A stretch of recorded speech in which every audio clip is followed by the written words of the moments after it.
మనోజ్ గారు అసలు సైకియాట్రిస్ట్ మనోజ్ గారు కాదు, కాలముఖరుద్రుడనే రాక్షసుడు. అరే ఇదేంటి బ్రేకులు పనిచేయడం లేదు?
చిన్నమ్మదేవి, నీలో భయం చూస్తుంటే ముచ్చటేస్తుంది.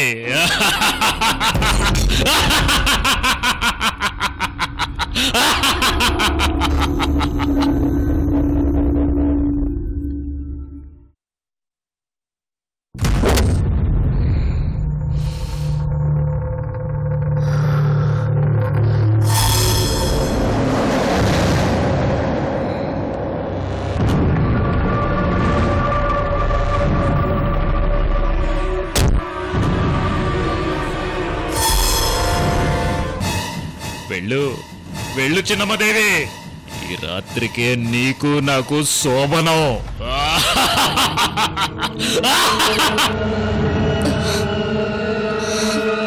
బ్రేకులు ఫెయిల్ అవడం, కార్ సడన్ గా ఆగిపోవడం, సౌండ్ రావడం అంత అయోమయంగా ఉంది. ఏమై ఉంటుంది?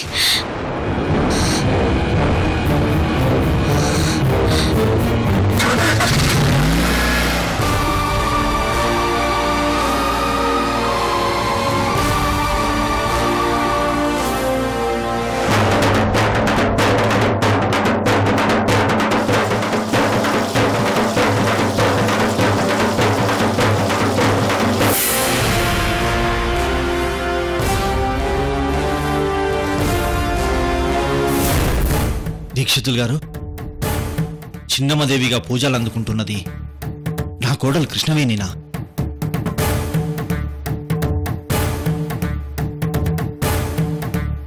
నా కోడలు ఊరికి గ్రామదేవతగా పూజలు అందుకుంటుంది.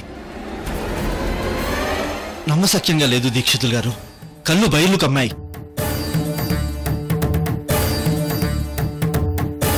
నా ఆందోళన కుదుట పడుతుంది అనుకున్నాను, కానీ అక్కడ చూశాక కొన్ని క్షణాలు నన్ను నేను మర్చిపోయాను. నా కోడలు కృష్ణవేణి, చెట్టు కింద పటంలో ఉన్న చిన్నమ్మదేవి రూపం ఒక్కటే దీక్షితులు గారు.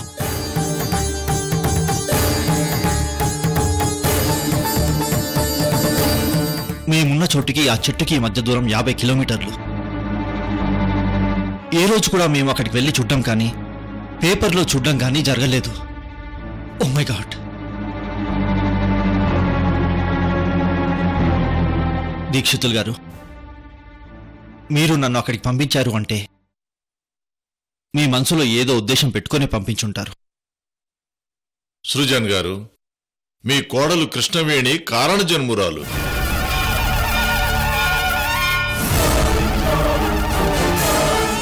మీ వంశనాశనం జరగకుండా కాపాడే శక్తి చిన్నమ్మదేవికి ఉంది.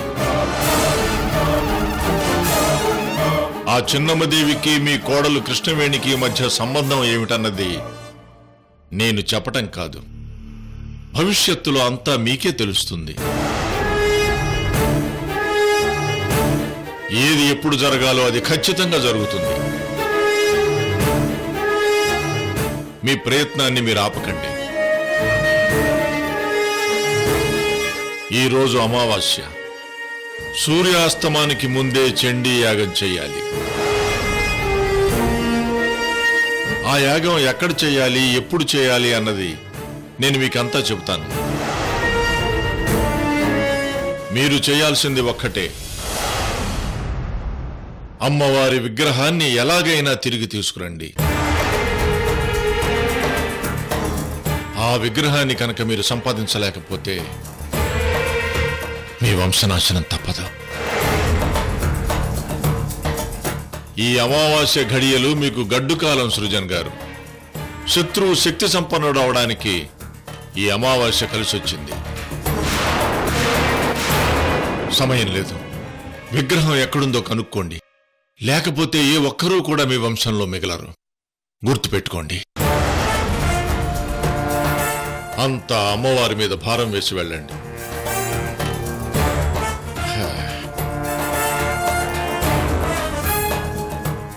శుభం భూయాత్.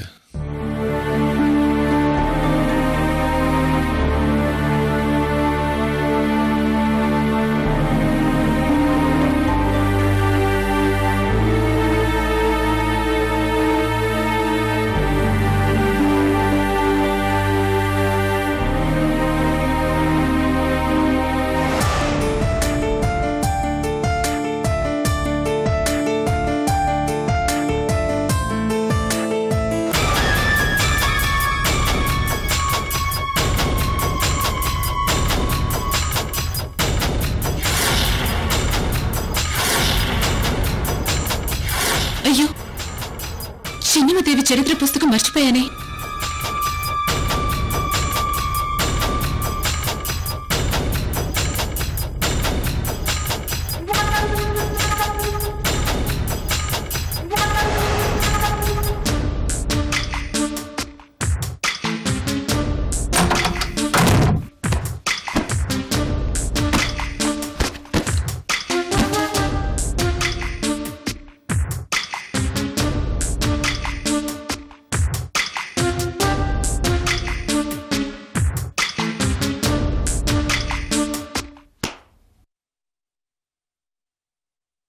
ఏంటమ్మా ఈ హడావుడి?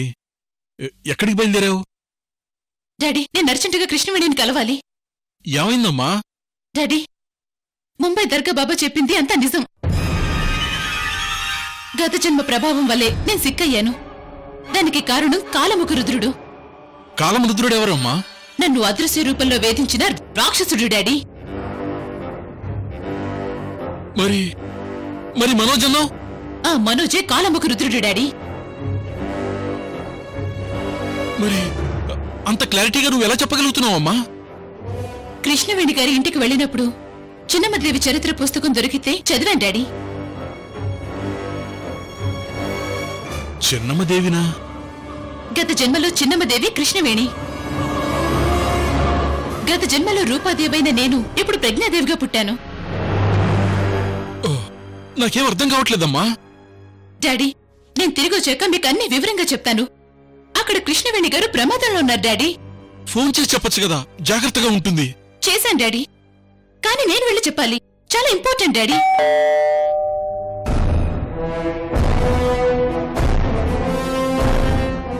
కృష్ణవేణి గారికి ఫోన్ చేసావు కదమ్మా, తనే వచ్చి ఉంటుంది. అవును డాడీ.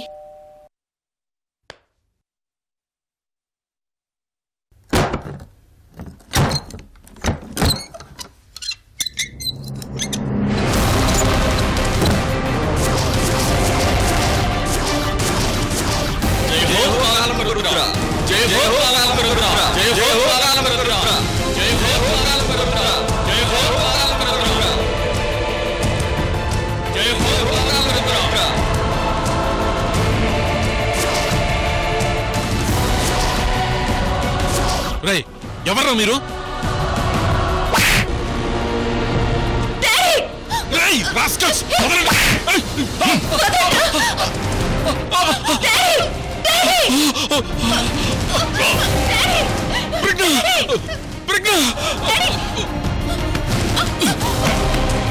తీసుకెళ్ళండి.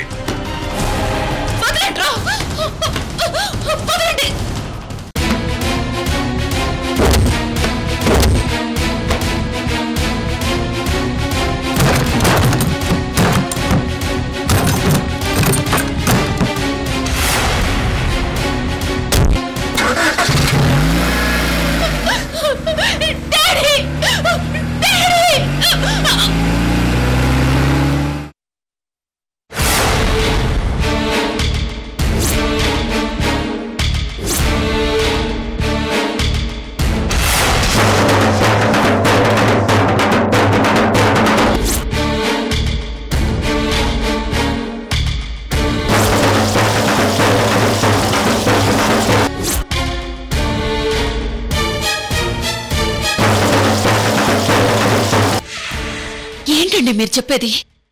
అవును రత్న, నా కళ్ళ నేనే నమ్మలేకపోయాను.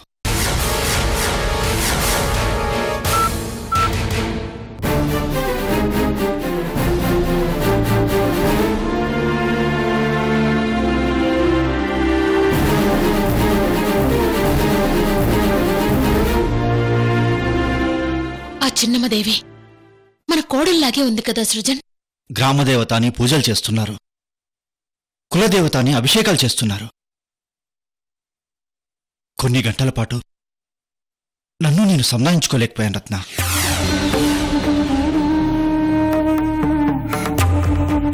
దీక్షితులు గారి దగ్గరికి వెళ్ళి అంతా చెప్పాను. ఆయన త్వరలో మీకే అన్నీ తెలుస్తాయి అన్నారు. మన యార్లగడ్డ వంశ రాజరికపు తాలూకు శత్రువులు ఇంకా ఎవరో బతికే ఉన్నారని దీక్షితులు గారు చెప్పారు. మన అవుట్ హౌస్లో సమాధి, వంశీ ఆరోగ్యం, మన శత్రువు, ఇవన్నీ మిస్టరీలే.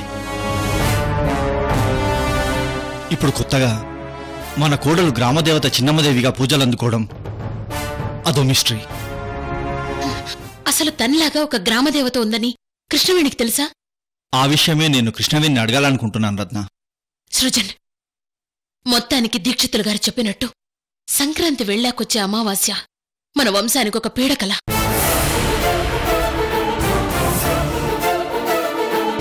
దీక్షితులు గారు చెప్పినట్టు రోజుకొక ప్రాబ్లం వచ్చి మన ముందు సవాల్గా నిలబడుతోంది. వీటన్నింటికి ఎప్పుడు సొల్యూషన్ దొరుకుతుందో. అమావాస్యకి మన కుటుంబంలో ఎవరికి ఎలాంటి హాని కలుగుతుందోనని భయంగా ఉంది సృజన్. రత్న, దీక్షితులు గారు చెప్పినట్టు ముందు అమ్మవారి విగ్రహం తీసుకొచ్చి ప్రతిష్టాపన చేయాలి, చండీయాగం జరిపించాలి. కానీ విగ్రహం ఎక్కడుందో తెలుసుకోవడం మా వల్ల కాదని ఎస్పీ గారు ఫోన్ చేసి చేతులెత్తేశారు సృజన్. ఓ గాడ్! ఈ రోజే అమావాస్య. విగ్రహం ఇంకా దొరకలేదు. ఇప్పుడేం చెయ్యాలో అర్థం కావడం లేదు సృజన్. సరోజా, సరోజా! అయ్యగారు, తలపోటుగా ఉంది, కాఫీ తీసుకురా. అలాగేనయ్యా. సృజన్, దీక్షితులు గారింటికి వస్తున్నారా? వస్తానన్నారు. ఈలోపు అమ్మవారి విగ్రహం దొరకగానే చండీయాగం మొదలు పెట్టాలి. ఆ యాగానికి ఏర్పాట్లు చేయమని చెప్పారు.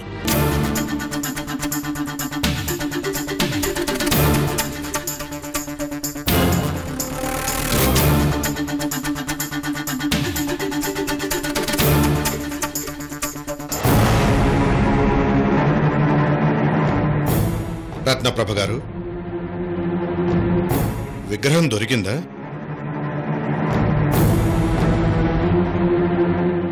సూర్యాస్తమయంలోపు ఆ విగ్రహంతో చండీయాగం చెయ్యాలి. అలాగే పవిత్రమైన కృష్ణా జలాలతో అభిషేకం చెయ్యాలమ్మా.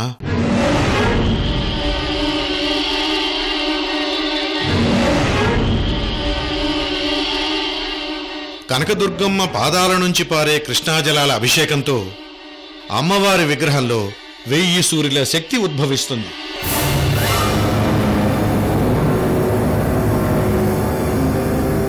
ఆ శక్తి అమ్మవారి విగ్రహంలో నిక్షిప్తమై ఉంటుంది.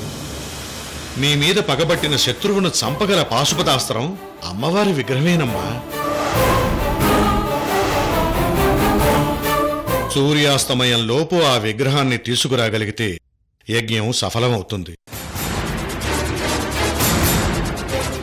అమావాస్య ప్రమాదం మీకు మీ కుటుంబానికి తప్పిపోతుంది. లేదంటే మీ వంశనాశనం తప్పదు తల్లి.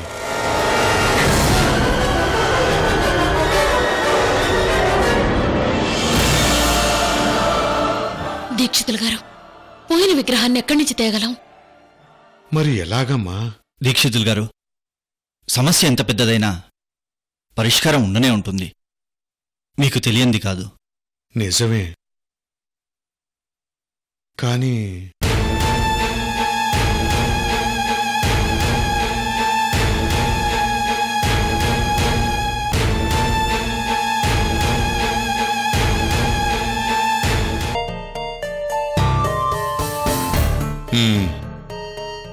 సరేనమ్మా, ఒక పని చేయండి. మీ పూజ గదిలో పురాతనమైన చిన్న అమ్మవారి విగ్రహం ఉంది కదా? ఉంది దీక్షితులు గారు. ఆ విగ్రహాన్ని తీసుకురండి. అలాగే దీక్షితులు గారు.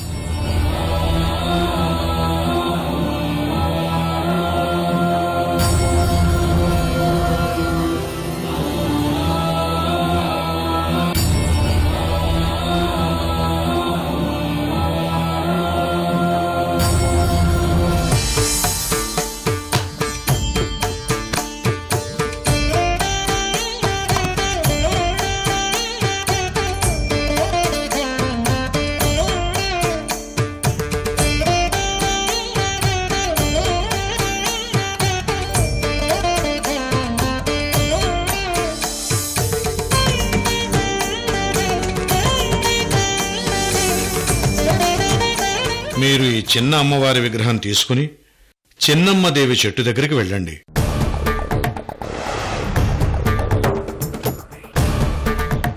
చిన్నమ్మదేవి చెట్టు దగ్గర ఈ విగ్రహానికి పూజ చేయించాలి.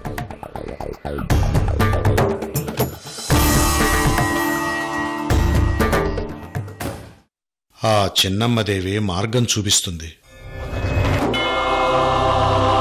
అలాగే దీక్షితులు గారు, మేమిప్పుడే బయలుదేరతాం. అలాగే యాగానికి ఏర్పాట్లు చేయించండి.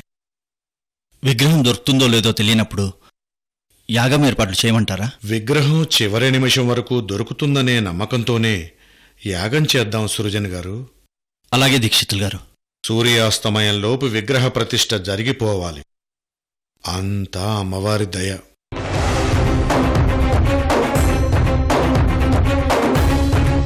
మయూరి, శశి, అన్నయ్య, ఏంటన్నయ్య? దీక్షితులు గారి వెంట వెళ్ళి యాగానికి కావాల్సిన ఏర్పాట్లు చేయండి. అలాగే బావగారు. మీరు ఈ విగ్రహాన్ని తీసుకుని బయలుదేరండి అమ్మా. అలాగే దీక్షితులు గారు.